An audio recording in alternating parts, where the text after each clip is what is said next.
Hey all, in honor of today being Thursday and it being about Thursday Thought Boss, I wanted to share with you an experience I had earlier this week in working with one of my clients.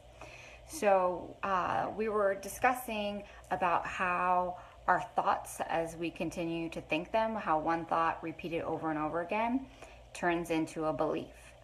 And so we were discussing the analogy of if you ever see raindrops. And so if you have an anthill or a pile of mud, and one raindrop comes down and it drops in a place and it creates a stream. Well, then another raindrop comes down and it will typically, after a while, they all start to fall in that same stream. The same thing happens if you're watching raindrops fall on the windshield. Do you see how the next time it happens, notice how the raindrops fall towards each other and create one big divot? And over again, the anthill or the mound of dirt, it now has this one pattern and it's created this groove. And all the water droplets that fall on follow down that same groove. Well, that's what happens with our thoughts and how they then turn into beliefs. And so we were talking about this belief that he has held for so long that is limiting him. And so that's why we call these limiting beliefs, is because he's had this little thought drip down and it has happened so frequently now that it's created a divot and a groove and it has become a belief for him. And limiting beliefs are typically beliefs that aren't even true. It's just we've repeated them so many times in our head that we believe them to be true. And so he was really struggling with this. And so I decided to share with him an example from my life of a limiting belief that we've actually carried for generations. And it has become such a strong limiting belief in our family that it's actually called the curse. Like, we literally call it the family curse. And the limiting belief is that anything that happens to us or within our lives happens with any good thing. So it happens with struggle or with fight, that things don't come easy for us.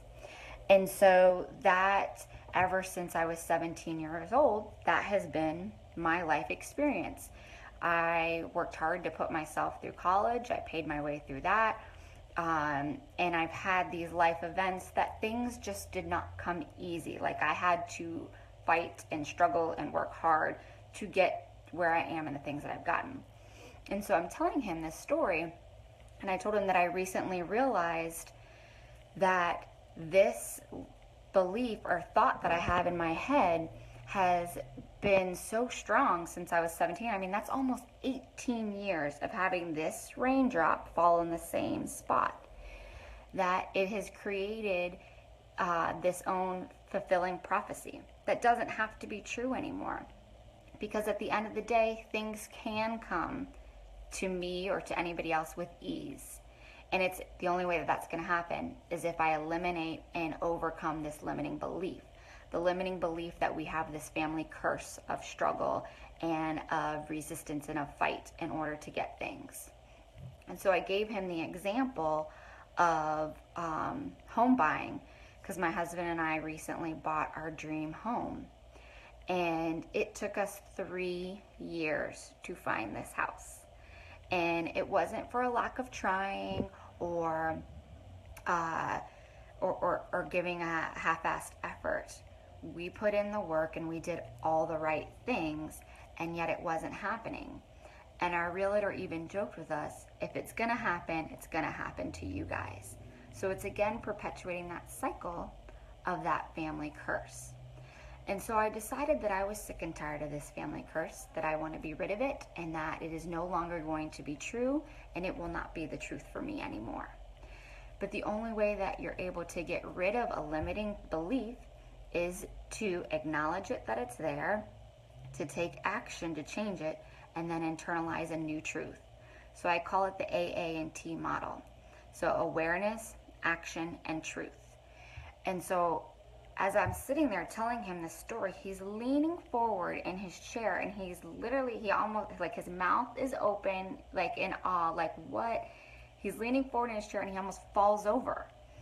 And he said, that can't be true.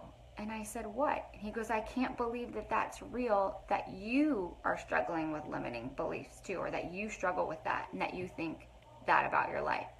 And I looked at him and I said, there is nothing different between me and you. We are both human and we are both on this journey together.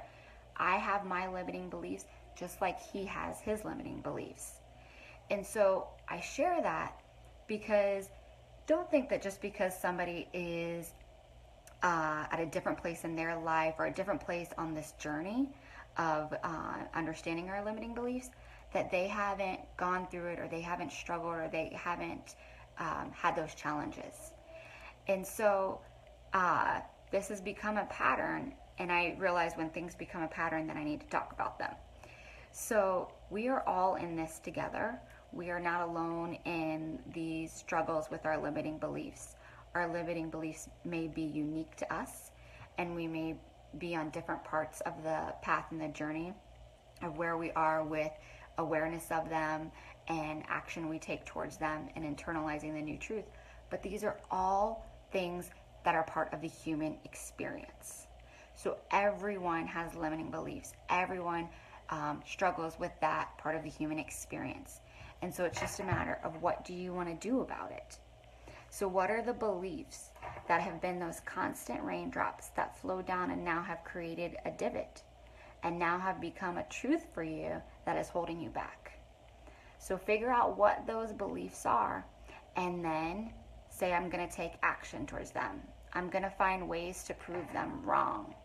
I'm going to find ways to find a new truth, and I'm going to create a new belief, a belief that propels me forward instead of a belief that holds me back, a truth that is empowering and motivating, and instead of a truth that is demeaning or victimizing. And so I just wanted to share that with you guys and let you know that we are all in this together. And if you're struggling, look towards people around you that are in a couple steps ahead and ask them, hey, what did you do to overcome that? What did you do to get rid of that truth, that false truth that you had been carrying around for so long? So lean on each other and use each other as a resource. And if you don't see people around you, you know that you can always come here and this can be your safe place. And you can always reach out and ask for support here.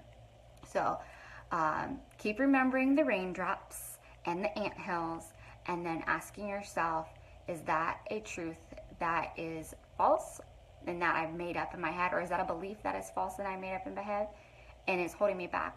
And how can I change that to a truth that's going to propel me forward?